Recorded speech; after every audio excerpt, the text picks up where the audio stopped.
2 angels came to Sodom at evening. Lot sat in the gate of Sodom. Lot saw them and rose up to meet them. He bowed himself with his face to the earth, and he said, "See now, my lords, please come into your servant's house. Stay all night, wash your feet, and you can rise up early and go on your way." They said, "No, but we will stay in the street all night." He urged them greatly, and they came in with him and entered into his house. He made them a feast and baked unleavened bread, and they ate. Before they lay down, the men of the city and the men of Sodom surrounded the house, both young and old, all the people from every quarter. They called to Lot and said to him, "Where are the men who came into you this night? Bring them out to us so that we can have sex with them." Lot went out to them through the door and shut the door after himself. He said, "Please, my brothers, don't act so wickedly. See now, I have 2 virgin daughters. Please, let me bring them out to you, and you may do to them what seems good to you. Only don't do anything to these men, because they have come under the shadow of my roof." They said, "Stand back." Then they said, "This one fellow came in to live as a foreigner, and he appoints himself a judge. Now we will deal worse with you than with them." They pressed hard on the man Lot and came near to break the door. But the men reached out their hand and brought Lot into the house to them and shut the door. They struck the men who were at the door of the house with blindness, both small and great, so that they wearied themselves to find the door. The men said to Lot, "Do you have anybody else here, son-in-laws, your sons, your daughters, and whomever you have in the city, bring them out of this place. For we will destroy this place because of the outcry against them has grown so great before Yahweh that Yahweh has sent us to destroy it." Lot went out and spoke to his sons-in-law, who were pledged to marry his daughters, and said, "Get up, get out of this place, for Yahweh will destroy the city." But he seemed to his sons-in-law to be joking. When the morning came, then the angels hurried Lot, saying, "Get up, take your wife and your 2 daughters who are here, lest you be consumed in the iniquity of the city."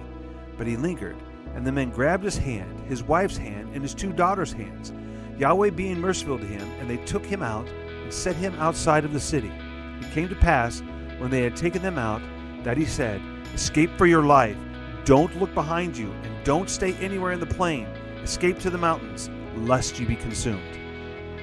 Lot said to them, "Oh, not so, my lord.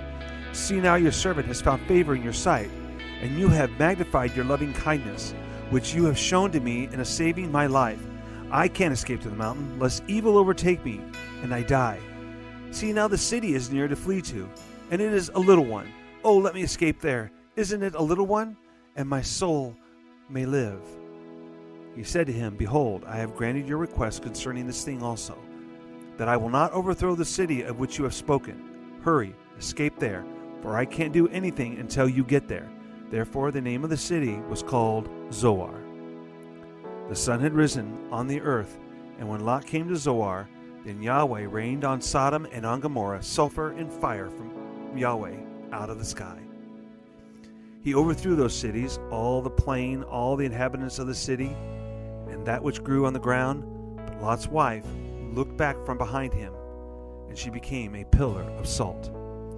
Abraham went up early in the morning to the place where he had stood before Yahweh. He looked toward Sodom and Gomorrah, and toward all the land of the plain, and saw that the smoke of the land went up as the smoke of a furnace. When God destroyed the cities of the plain, God remembered Abraham, and set Lot out of the middle of the overthrow, when he overthrew the cities in which Lot lived. Lot went up out of Zoar and lived in the mountain, and his 2 daughters with him, for he was afraid to live in Zoar. He lived in a cave with his 2 daughters. The firstborn said to the younger, "Our father is old, and there is not a man in the earth to come into us in the way of all the earth.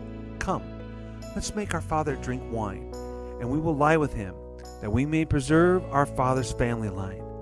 They made their father drink wine that night, and the firstborn went in and lay with her father. He didn't know when she lay down, nor when she arose. It came to pass on the next day that the firstborn said to the younger, "Behold, I lay last night with my father. Let's make him drink wine again tonight. You go in and lie with him, that we may preserve our father's family line."